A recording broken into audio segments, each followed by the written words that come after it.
Hello guys, welcome to my YouTube channel. بسم الله الرحمن الرحیم. زه انجینر عبدالباس خروټی تاسو ته د یوې نوې او جالبې ویډیو سره راغلی یم. دا ویډیو زما د انټرنیټ د مصرف د معلومولو په خاطر باندې ده چې څومره انټرنیټ موږ مصرف کړی، څومره انټرنیټ زموږ په موبایل کې پاتې ده. نو ویډیو تر پایه پورې وګورئ. که چیرې زموږ چینل نه وي سبسکرایب کړئ، زموږ چینل سبسکرایب کړئ. نو د دې لپاره لومړی پلی سټور ته راځو.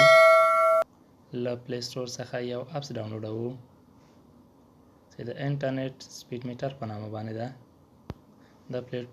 د پلی سټور په سرچ بار کې انټرنیټ سپیډ میټر سرچ کوو چې دلته ما مخکې ډاونلوډ کړی ده. نو په دې باندې کلیک کوو.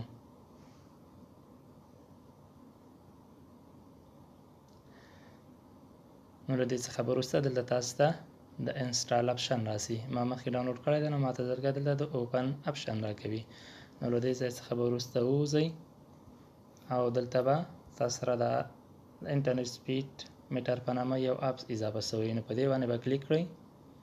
دلته موږ ته څلور کالمونه راکوي چې په اول کالم کې موږ ته تاریخ ښیي چې په کوم تاریخ باندې څومره موږ مصرف کړی ده. په دوم کالم کې که چیرې موږ په موبایل کې انټرنیټ فعال کړی وي، یعنې له وای فای سره کنیکټ نه یو، نو په دې کې به موږ ته هماغه مصرف ښیي چې څومره موږ انټرنیټ مصرف کړی ده. په درېیم کالم کې موږ ته که چیرې له وای فای سره کنیکټ کیو چې څومره ام بي یا څومره جی بي موږ مصرف کړی انټرنیټ، هغه به موږ ته ښیي. زه دلته له وای فای سره کنیکټ یم، نو دلته ما تر اوسه پورې 150 ام بي مصرف کړی ده. او په څلورم کالم کې موږ ته مکمل د انټرنیټ مصرف ښیي چې څومره انټرنیټ موږ مصرف کړی ده. او که چیرې اخر ته راځو، په اخر کې موږ ته مکمل د دې میاشتې مصرف ښیي چې په دې میاشت کې موږ څومره مصرف کړی ده this month. نو په دې میاشت کې ما 1.33 جی بي انټرنیټ مصرف کړی ده.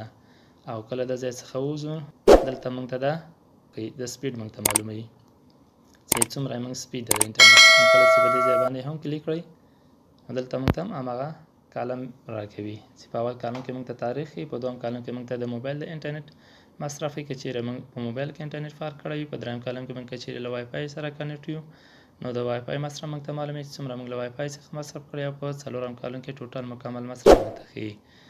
نو که چیرې زموږ ویډیو خوښه شوي، زموږ ویډیو لایک، کومنټ او زموږ چینل سبسکرایب کړئ.